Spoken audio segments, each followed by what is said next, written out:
Assalamu alaikum everyone. I'm Roshna Iqbal, student of Biomedical Engineering 6th semester. Today, me and my group partner Hamaduddin will be presenting the procedure of modeling and simulation of hard stents. This presentation is presented to our course teacher, Engineer Ramsha Fatma, and Hamaduddin will give a start to it. Okay so first of all हम इस बात को study करेंगे कि stunt use किस लिए होता है। स्टंट यूज होता है कि किसी भी किस्म की ब्लॉकेज ऑफ आर्टरी या फिर रप्चर हुई हुई आर्टरी के लिए, जो कि रप्चर हो जाती है या ब्लॉक हो जाती है किसी भी फैट्स के या कोलेस्ट्रॉल के कैलोरीज की वजह से। तो इसलिए हम स्टंट्स को यूज करते हैं और इस पूरे प्रोसीजर को हम मेजर करते हैं, ऑब्जर्व करते हैं एंजियोग्राफी के through. So further details will be Roshna provide. Okay. When we need hard stents. I will be describing when we need hard stents. Hard stents उन conditions पे use कर हम लोग इस लगाते हैं जब stent की need उन conditions पे होती है जब artery या कोई भी vessel हमारी inflammate हो जाए, यानी कि हमारी artery के across कोई ना कोई cholesterol या फिर accumulate हो जाए या फिर कोई भी fatty streaks accumulate हो जाए। सबसे पहले हमारे पास इसकी तीन कंडीशंस होती हैं। एथेरोस्क्लेरोसिस हमारे पास मीडियम और लार्ज आर्टरीज में होता है। इसमें यह होता है कि हमारे पास फैटी स्ट्रीक्स हमारे पास एक्यूमुलेट हो जाती हैं और वेसल हमारी स्टिफ हो जाती है। वेसल की स्टिफनेस की वजह से हमारे वेसल का जो ल्यूमेन होता है वो रिड्यूस हो जाता है। सेकंड हमारे पास है एन्यूरिज्म। एन्यूरिज्म में हमारे पास ये होता है कि हमारे पास जो आर्टरी होती है वो उसकी वॉल काफ़ी वीक हो जाती है। वीक हो जाने की वजह से इंटरनल ब्लीडिंग यानी आर्टरी के रप्चर होने का खतरा होता है। आर्टरी के रप्चर होने के खतरे की वजह से हम स्टेंट को इम्प्लांट करते हैं ताकि आर्टरी रप्चर ना हो और हमारा ब्लड फ्लो कंटिन्यू रहे। थर्ड हमारे पास कंडीशन है इन स्टेंट रीस्टेनोसिस। इन स्टेंट रीस्टेनोसिस में होता ये है कि जब हम एक दफ़ा स्टेंट को इम्प्लांट कर चुके होते हैं तो वो हमारे बायोलॉजिकल रिस्पॉन्सेज भी कुछ ना कुछ होते हैं, यानी हमारी बॉडी भी कुछ ना कुछ रिस्पॉन्स देती है स्टेंट को। उन रिस्पॉन्सेज की वजह से स्टेंट या तो कोरोड हो जाता है या फिर हमारा स्टेंट जो है वो प्रॉपर वर्किंग नहीं कर पाता। इन केसेस पे हम दोबारा रीस्टेनोसिस करवाते हैं, यानी कि स्टेंट को इम्प्लांट करवाते हैं। और इसकी रीजंस ये होते हैं कि हमने जो पहले स्टेंट लगाया होता है या तो उसका डायामीटर उसका मतलब वो वेसल के ल्यूमेन के हिसाब से नहीं है, बहुत छोटा है या बहुत ज़्यादा है, या फिर हमारे पास वो फिक्स नहीं हो पाया सही से, और मिस अलाइनमेंट। हमारे you can continue. Okay so अब स्टंट प्रोसीजर की बात करते हैं कि स्टंट जो है वो बॉडी में इंसर्ट किस तरह होता है। तो हम इसमें जो मशीन यूज करते हैं वो एंजियोग्राफी होती है, जो कि एंजियोग्राम रेज एमिट करती है। ये रेज एक्सरेज के इक्वल होती हैं और इस रेज के जरिए हम वो देख पाते हैं कि जो स्टेनिंग जो गाइड वायर के थ्रू जो है वो हमारे पास कोरोनरी आर्टरी पे आई होती है। वो स्टेनिंग हमें बताती है कि कौन सी आर्टरी जो है वो ब्लॉक है या फिर रप्चर है, और ये गाइड वायर के थ्रू पॉसिबल होता है। गाइड वायर को जैसे ही हम बॉडी से इजेक्ट करते हैं, निकालते हैं, तो हम उसमें फौरन ही बैलून कैथेटर को इंसर्ट करते हैं, बैलून कैथेटर विद स्टेंट। अब यहाँ पर बैलेंस इंसर्ट करने मोरल आर्टरी और एक है रेडियल आर्टरी। दोनों ही आर्टरीज जो हैं वो इस कैपेबल होती हैं कि उसमें से हम जो है वो स्टेंट्स को या बैलून कैथेटर को इंसर्ट कर सकें। इस हद तक हम उन वायर्स को इंसर्ट कर सकें, और उसके बाद फिर वो पास होती हैं एरोटा से। एरोटा में जाने के बाद वो ये जो स्टेनिंग वाली जो एरिया होता है कि जहां पर ब्लॉकेज है या जहां पर वेन जो आर्टरी है वो रप्चर हो चुकी है, तो उस जगह पर जो स्टेनिंग मौजूद है उस जगह पे बैलून कैथेटर को भेजा जाता है और वो वहां जाकर अपने आप को पूरे पहले तो स्टेबल करती है, और स्टेबल होने पर वो इन्फ्लेट करती है। जैसे ही वो इन्फ्लेट करती है, हमारे पास जो स्टंट है वो एक्सपेंड होता है, और यहाँ पर बहुत सारे अलग अलग किस्म के फैक्टर्स जो हैं वो इसमें अप्लाई होते हैं। वो हम वीडियो के आगे फर्दर जो है वो डिस्कस करेंगे, लेकिन यहाँ पर हम फिलहाल बात करते हैं स्टंट के एक्सपेंड होने की। स्टंट जब एक्सपेंड होता है तो अब हमें यहाँ पर कैथेटर को वायर के साथ, गाइड वायर के साथ रिमूव करना होता है, क्योंकि अब स्टंट जो है वो पूरी तरह से एक्सपेंड हो चुका है, और इन्फ्लेट वो जो कैथेटर बलून था उसके इन्फ्लेटिंग की वजह से ये पॉसिबल हुआ। तो अब वहां पर स्टेंट जो है वो परमानेंटली उस आर्टरी के अंदर रुक जाता है, स्टेबल रहता है, और वो ब्लड के फ्लो की वजह से या और दूसरी फैक्टर्स की वजह से उसके ऊपर कोई असर नहीं होता। ठीक है, तो इसके आगे कंटिन्यू करेंगी Roshna. Okay, as we have discussed the introduction of heart stents, moving towards modeling and modeling of heart stent. How can we model a heart stent? एक स्टेंट को किस तरीके से मॉडल करना चाहिए कि वो हमारी वेसल के अंदर जाके एक्सपेंड हो जाए और वो कॉन्ट्रैक्ट ना हो। उसके बाद कौन कौन सी चीज़ें हैं, कौन कौन से फैक्टर्स हैं जो हमें देखने होते हैं एक 3D मॉडल को स्टेंट का बनाते वक्त। सबसे पहले तो मटेरियल की तरफ आते हैं। मटेरियल, जब हम स्टेंट को बनाते हैं, कोई भी सिमुलेशन सॉफ्टवेयर हमारे पास होता है, गैम्पेट, फ्लुएंट हो गए, उस पर हम लोग ये देखते हैं कि कहीं ऐसा ना हो कि जो हमने स्टेंट बनाया है वो रिएक्ट कर जाए हमारे इन्वायरमेंट के साथ, यानी कि हमारे वेस्कुलर टिश्यूज के साथ रिएक्ट कर जाए, या हमारे ब्लड के साथ रिएक्ट कर जाए, या कोरोजन हो जाए, कोई भी फैक्टर है जो कि हम बायोकम्पैटिबल ना हो एक तरीके से हमारे स्टेंट। मटेरियल को देखना, मटेरियल स्टेंट का देखना बहुत ज़रूरी है। जो हमने रिसर्च पेपर्स अब तक पढ़े हैं उसमें ये बताया गया है कि जो मटेरियल हम यूज़ करते हैं वो हमारे पास स्टेनलेस स्टील होता है, या फिर हमारे पास कोबाल्ट क्रोमियम होता है। और इसके साथ हम लोग इसको मेडिकेटेड रखते हैं, यानी कि एक मेडिसिन इसके साथ इसको कवर करती है जिसकी वजह से कोई रिएक्शन क्रिएट ना हो।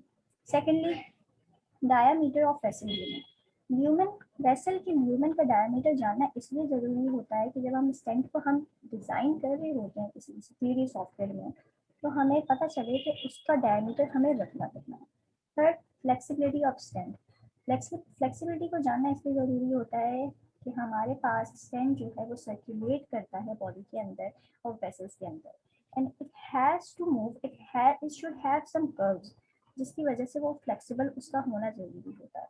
Length of detected inflammation. जब हम गाइड वायर के जरिए, जैसे कि हमारे ने बताया कि गाइड वायर के जरिए हम इन्फ्लेमेशन को डिटेक्ट करते हैं, तो उसकी हम लेंथ देखते हैं कि उसकी लेंथ कितनी है, कि इन्फ्लेमेशन इतनी ज़्यादा एरिया में और हमारे स्टेंट छोटा हो जाए, हमारे स्टेंट की लेंथ छोटी हो जाए, तो हम लोग उस तरीके से आगे वाली इन्फ्लेमेशन को कैसे कवर करेंगे। उसकी लेंथ को देखना बहुत इंपॉर्टेंट होता है ताकि हमें पता चले कि हमारे स्टेंट की लेंथ कितनी होनी चाहिए। Okay, next guys, so we have discuss the modelling of heart stent. तो अब मैं बात करूंगा सिमुलेशन के ऊपर, सिमुलेशन के एस्पेक्ट से।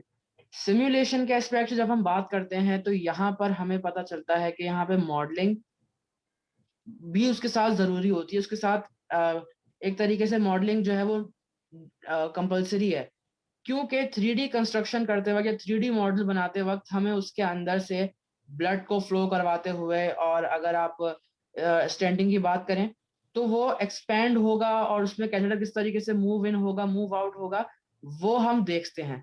तो सिमुलेशन में हम ये चीजें ऑब्जर्व करेंगे और यहाँ पे हम दो सॉफ्टवेयर का इस्तेमाल करेंगे। एक सॉफ्टवेयर का नाम गैम्बिट है और दूसरे का नाम फ्लुएंट है। गैम्बिट को ज्यादातर यूज किया जाता है फॉर मॉडलिंग। गैम्बिट में भी वो फीचर्स हैं जो फ्लुएंट में है, लेकिन फ्लुएंट स्पेसिफिकली यूज होता है फॉर मूवमेंट एंड मोशंस। इसमें ज्यादा वैरायटी है आपका मूवमेंट क्रिएट करने की, मोशन क्रिएट करने की, कि किसी भी ऑब्जेक्ट को जो हम 3D मॉडल जिसका बनाएंगे हम उसको मूव करवा सकते हैं थ्रू फ्लुएंट सॉफ्टवेयर। तो अब इस 3D कंस्ट्रक्शन के अंदर हम जो 3D कंस्ट्रक्शन की टेक्निक है जो कि हम कोरोना आर्टरीज पर अप्लाई कर रहे हैं, तो हम इसमें दो चीजों से उस चीज को देख सकते हैं। यानी कि अगर फॉर एग्जांपल अगर एक ह्यूमन बॉडी हमारे सामने मौजूद है प्रैक्टिकली, और अगर उसे देखें तो वो उसमें हमें नजर नहीं आता, लेकिन अब चूंकि हमें देखना है कि उसके अंदर आर्टरी की ब्लॉकेज और उसमें स्टंट कहाँ पे एक्सपेंड हो रहा है, तो इसीलिए हम उसमें देखते हैं एंजियोग्राफी के जरिए, या फिर हम आईवेस के जरिए। आईवेस का मतलब होता है इंट्रावेस्कुलर अल्ट्रासाउंड। इसमें हम ये देख पाते हैं कि जिस तरह एक अल्ट्रासाउंड के अंदर हम एक फेस, एक फिगर देख सकते हैं कि जिसके अंदर हम प्रॉपर चीजों की डायमेंशन और उनकी प्रॉपर लोकेशन पता कर सकते हैं। तो यही चीज हम यहाँ पे मॉडलिंग में भी, सिमुलेशन में भी यूज करेंगे। यहाँ पर हमारे पास हाइब्रिड फॉर्मुलेशन इस्तेमाल होती है। हाइब्रिड का मतलब ये है कि जिसमें हम एक साथ कई चीजों को यूज कर सकते हैं। एक साथ कई चीजों को यूज करने से हमारे पास जो मटेरियल, अगर हम एक स्टंट का जो मटेरियल होगा, जैसे इसमें अगर बायोकम्पैटिबिलिटी है, उसकी कंप्रेसिबिलिटी है, उसकी कंपोजिशन है, तो उसको हम फॉर्मुलेट कर सकते हैं by using these IVUS angiography systems, ठीक है। और ये बनाए जाते हैं through Gambit and Fluent softwares, ठीक है। तो अब हमें अगर हमें देखना है कि स्टंट का जो है वो मटेरियल किस तरीके से रिएक्ट करता है आर्टरी में जाकर, उसका मैकेनिकल बिहेवियर कैसा होगा, तो हम उसके लिए hyper plastic isotropic constitutive model का यूज करते हैं। इस मॉडल के अंदर क्या होता है कि हमारे पास जो वेसल होती है, जो ब्लड वेसल होती है, जो आर्टरी होती है, उसके ऊपर कितनी फोर्स लग रही है, उसके ऊपर क्या क्या फैक्टर्स, क्या क्या लोड अप्लाई हो रहा है, जब स्टंट उसमें इंस्टॉल होगा तो स्टंट के एक्सपेंड होने के बाद वेसल के ऊपर कितना लोड पड़ेगा, तो ये हाइपरप्लास्टिक आइसोट्रोपिक कॉन्स्टिट्यूटिव मॉडल हमें बताएगा। और ये चूंकि एक मॉडिफाइड मॉडल है तो इसीलिए हम इसको यूज करेंगे एज अ मॉडल के तौर पे, और इसी को हम सिमुलेट भी करेंगे। ओके, नेक्स्ट स्लाइड पे चलते हैं। ओके, तो यहाँ पर सिमुलेशन ऑफ हर्ड स्टंट के अंदर हम 3 स्टेजेस को डिफाइन करेंगे। इसके अंदर तीनों स्टेजेस के अंदर हम ये डिफाइन करेंगे कैसे स्टंट बॉडी के अंदर इंसर्ट होता है, इन्फ्लेट होता है, और स्टंट जो है वो एक्सपेंड होता है और वो वापस चला जाता है। तो पहला जो स्टेज है हमारा पास, वो है प्री स्टेंटिंग स्टेज।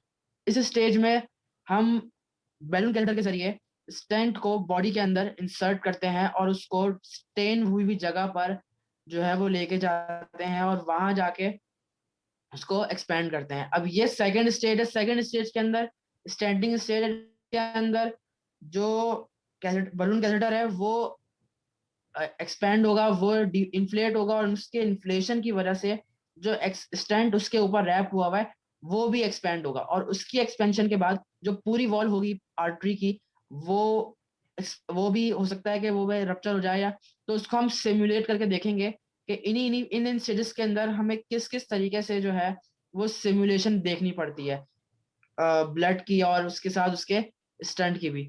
तो ये 2 स्टेजेस है। थर्ड स्टेज के अंदर हमारे पास जब स्टैंडर्ड स्टेज है जिसके अंदर ब्लड जो हार्ड स्टंट है वो एक्सपेंड हो चुका है, और अब यहाँ पर बैलून कैथेटर जो है वो डिफ्लेट होकर बॉडी से आउट हो जाएगा, इजैकुलेट कर जाएगा।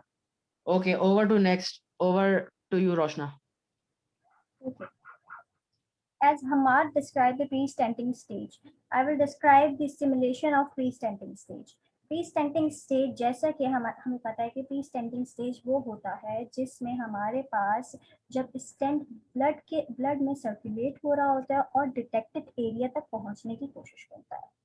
उस वक्त उसकी सिमुलेशन के वक्त कौन कौन से पैरामीटर्स हैं, कौन कौन से फैक्टर्स हैं जो कि हमें कंसिडर करने होते हैं, नोट करने होते हैं, ताकि हमें पता चले कि स्टेंट किस तरीके से वर्क कर रहा है बॉडी में अंदर जाने के बाद।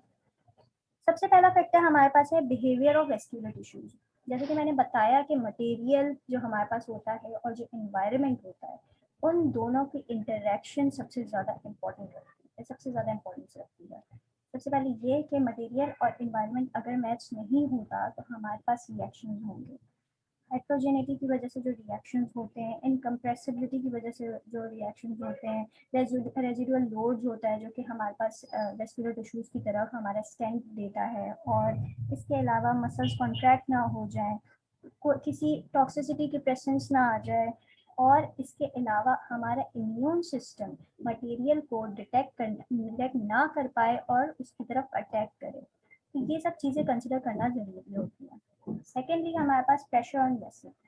हमारी जो वेसल्स होती हैं, जब हमारे पास कोई ना कोई चीज़ हमारी बॉडी के अंदर मतलब इंसर्ट की जाती है, तो उस वक्त वो कोई ना कोई प्रेशर एक्सर्ट करती है। हमारी ब्लड जो है वो एक रेडियल प्रेशर ब्लड की वॉल्स की तरफ एक्सर्ट करता है, तो वो प्रेशर कहीं ज़्यादा ना हो जाए, कहीं कम ना हो जाए। फ्लो ऑफ ब्लड में क्या क्या चेंजेस आ रही हैं हमें ये देखना होता है, कहीं हमारा फ्लो ऑफ ब्लड ही ज़्यादा ना हो जाए या कम ना हो जाए। फोर्थ हमारे पास है शेयर स्ट्रेस, आर्टरी हमारे पास रप्चर ना हो जाए, कोई भी वेसल है हमारे पास रप्चर ना हो जाए। इसकी वजह ये होती है कि जब हमारे पास कोई भी चीज़ हमारी बॉडी के अंदर जाती है तो वो हमारे ब्लड को ब्लॉक करने की कोशिश करती है, ब्लड को ब्लॉक करने की। कोई भी चीज़ अगर कहीं किसी फ्लो के बीच में आएगी तो कोई ना कोई रेजिस्टेंस होगी उसकी। उस रेजिस्टेंस की वजह से जो हमारे ब्लड का फ्लो होता है वो थोड़ा कम हो जाता है। ब्लड के फ्लो को कम होने की वजह से हमारे पास जो ब्लड का प्रेशर होता है वो ब्लड हमें वॉल्स पे और ज़्यादा प्रेशर से फ्लो करने की कोशिश करता है। इस प्रेशर की वजह से हमें रिस्क ये होता है कि कहीं हमारी वेसल जो है वो रप्चर ना हो जाए। ये प्रेशर हमें नोट करना होता है, शेयर स्ट्रेस हमें देखना होता है, ब्लड का फ्लो, प्रेशर ऑन वेसल और बिहेवियर देखना होता है वेस्कुलर टिश्यूज एंड मटेरियल का। इनकी चीज़ें हमें प्री स्टेंटिंग स्टेज के सिमुलेशन के बीच में हम नोट कर रहे होते हैं। कुछ ना कुछ पैरामीटर्स हम प्रोवाइड करते हैं और कुछ ना कुछ पैरामीटर्स हम सिमुलेशन के बीच में नोट कर रहे होते हैं कि जो हमने पैरामीटर्स दिए हैं, जो हमने वैल्यूज दी हैं, क्या वो सही है। ओके, सिमुलेशन ऑफ स्टेंटिंग के अब वो मिडिल स्टेज है कि जिसके अंदर स्टेंट जो है वो ब्लॉकेज की जगह को एक्सपेंड करेगा और जो ब्लड का जो फ्लो है उसको वो रिलीज होगा। तो अब यहाँ पर कौन कौन से फैक्टर्स हम देखेंगे। ड्यूरिंग स्टेंटिंग हम देखेंगे कि inflation of balloon on the detected area, यानी कि जो एरिया स्टेन हुआ है पहले से वहां पे बैलून ग्रेडर जो है वो इन्फ्लेट करेगा और स्टेंट को एक्सपेंड करेगा। अब यहाँ पर जो सेकंड पॉइंट है pressure of the balloon on the stent, balloon का जो प्रेशर है वो स्टेंट पे आएगा जिसके बाद वो एक्सपेंड करेगा। और यहाँ पे जो इसकी एक्सपेंशन है वो ऐसा नहीं है कि प्रॉपर मतलब वो पूरा पूरा एक्सपेंड हो, वो वन बाय वन अपने एरिया को एक एक करके फ्रॉम बैकवर्ड टू फॉरवर्ड जो है वो उसको एक्सपेंड करेगा। यहाँ पर एक्सपेंशन और एक्सटेंड के बाद हमारे पास फोर्स, जो वो फोर्स है जो कि स्टंट की फोर्स जो कि एक्सपेंशन होते वक्त लगी है ब्लड वेसल पे जो फोर्स अप्लाई हुई है उसकी वजह से उस पर क्या इफेक्ट पड़ेगा वो हम सिमुलेशन में चेक करेंगे कि स्टैंडिंग के दौरान जो जो फोर्सेस अप्लाई हो रही हैं ब्लड वेसल पे उनकी क्या कंडीशन है और वो किस तरीके से जो है वो आर्टरी को जो है वो एक फेस दे रही है, एक तरह का एक शक्ल बना उसकी एक फेस बना रही है। तो अब यहाँ पर फिर जब एक्सपेंड हो रहेगा स्टेंट तो वो डिफ्लेट करेगा बलून कैथेटर और वो रिमूव हो जाएगा, बाहर निकल जाएगा। तो अब यहाँ पे इसके आगे जो सिमुलेशंस हैं वो उसके बारे में रोशना आपको डिटेल बताएगी। Okay, the third stage is stunted vessel stage. Stunted vessel stage में ये होता है कि सीरीज ऑफ चेंजेस अगर करती हैं हमारे पास मैकेनिकल लोड में, ठीक है, यानी कि जब हमारे पास स्टेंट इम्प्लांट हो चुका होता है उसके बाद हमारे पास कौन कौन से फैक्टर्स हैं जो सिमुलेशन के जरिए हमें नोट करने होते हैं। सबसे पहला फैक्टर हमारे पास है recoil of the vessel wall. होता ये है कि हमारे पास जब बलून हमारा जो होता है कैथेटर के साथ जो कनेक्टेड बलून होता है वो इन्फ्लेट होता है, उसको हम प्रेशर देते हैं 15 एटमॉस्फेरिक प्रेशर। ये प्रेशर इतना ज़्यादा होता है कि 100 टाइम्स ऑफ हमारे ब्लड प्रेशर से ब्लड प्रेशर को जितना होता है।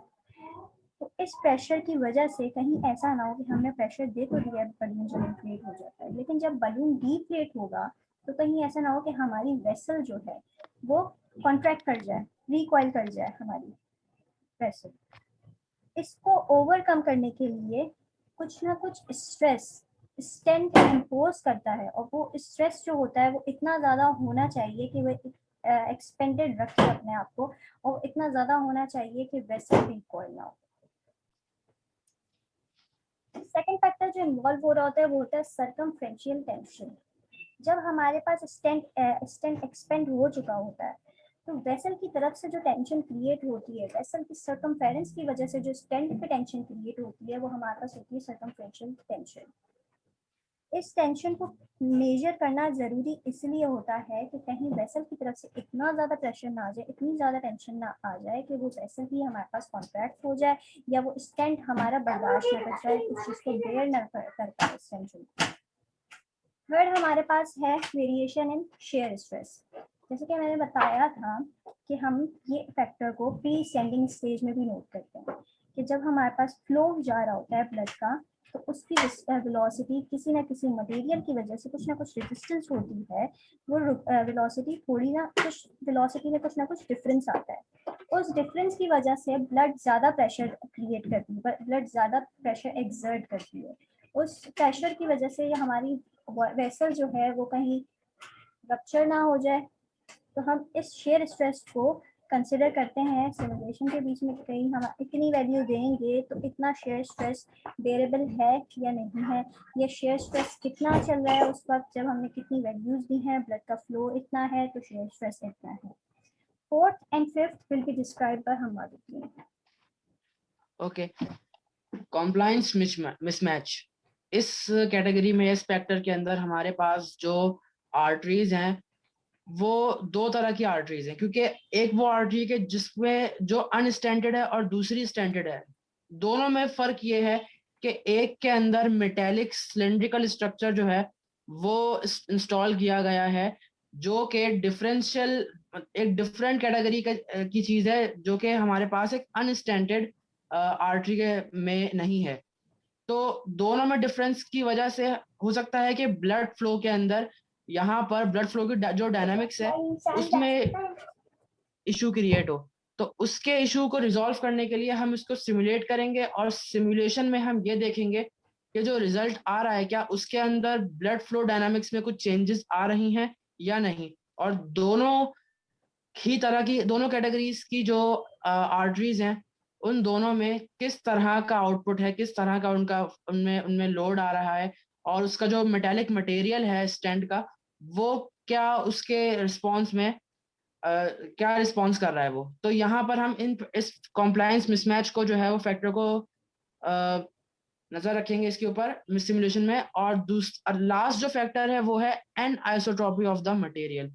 अब इस फैक्टर के अंदर हमारे पास लोड्स अप्लाई हो रहे हैं, हर हर एक डायरेक्शन में जो है हमारे पास डिफरेंट लोड्स जो हैं वो ब्लड वेसल के ऊपर लग रहे हैं, जो कि आप डायग्राम्स में देख रहे होंगे साइड वाली, कि जिसमें मैंने जैसे कि पहले कहा था कि एरिया बाय एरिया जो है ये इंक्रीज करता है, ये इन्फ्लेट करता है, और इसकी एक्सपेंशन की वजह से जो आर्टरी वेसल है उसमें डिफरेंस क्रिएट होता है कि वो रप्चर होने का या उसके उसके बहुत ज़्यादा प्रॉब्लम क्रिएट हो जाती है। तो इससे बचने के लिए हम इसको anisotropy of the material यानी आइसोट्रॉपिक फॉर्म में लेकर आते हैं इसको। अब आइसोट्रॉपिक का क्या क्या मतलब होगा कि जो लोड है वो हर एक एक एरिया पर, हर एक जगह पर ब्लड वेसल की सेम रहे, और उसके सेम रहने की वजह से जो वेसल है वो रप्चर या फिर ब्लॉक दोबारा ना हो। तो इन इन दोनों फैक्टर्स को भी हम यहाँ पर ज़रूरी समझते हैं देखना सिमुलेशन करके, और उनके रिजल्ट्स जो होते हैं फिर उनके ज़रिए हम प्रैक्टिकली परफॉर्म कर पाते हैं। तो नेक्स्ट स्लाइड रोशना। ओके, तो ये ब्लॉक डायग्राम है, और इस ब्लॉक डायग्राम में हमने वो तमाम चीज़ें शेयर करी हैं जो कि हमने प्रीवियसली डिस्कस की हैं, कि जिसमें हमने 3D मॉडलिंग के बारे में बताया, और वेसल्स का इन्वायरमेंट, उसके अंदर का बिहेवियर किस तरह का है, ब्लड फ्लो किस तरह का है उसमें, उसमें लोड किस तरह का लग रहा है, उसका अपने प्रेशर, उसका अपना बिहेवियर, उसकी जो वॉल्स है उनका बिहेवियर कैसा है। तो वो हमने सब कुछ बताया। फिर प्री स्टेंटिंग आई, उसके अंदर हमने स्टेंटिंग में जितनी भी चीजें इस्तेमाल हुई है, कैथेटर हुआ है, बलून का प्रेशर है अपना, वो सारे फैक्टर्स उसमें यूज हुए हैं। और फिर स्टेंटिंग में हमारे पास जो हमने स्टैंड इंस्टॉल करा है, जो हमने फिक्स करा है उसको ब्लॉकेज हुई हुई आर्टरी पे, तो वो किस तरीके से हुआ, और उस पे क्या, और उसके बाद क्या क्या फैक्टर्स इंक्लूड हुए। तो वो सब कुछ हमने इस एक फ्लो डायग्राम के जरिए या ब्लॉक डायग्राम के जरिए हमने इसको जस्टिफाई करने की कोशिश करी है। लास्ट में हमने Roshan, next slide please. Okay. These are the references from where we prepared our presentation. ये वो references हैं जिसमें हमारे पास रिसर्च पेपर्स वो हैं जो कि ऑथेंटिक हैं और ऐसे हैं जो प्रूवन हैं, लेकिन इनमें कुछ वो भी हैं जिन पे अभी रिसर्च चल रही है स्टेंच पर। तो इन सब रेफरेंसेस से हमने सारा मटेरियल लिया है और इस स्लाइड में डाला है। Now the end of the presentation. Thank you so much for listening us. Thank you so much. Allah Hafiz.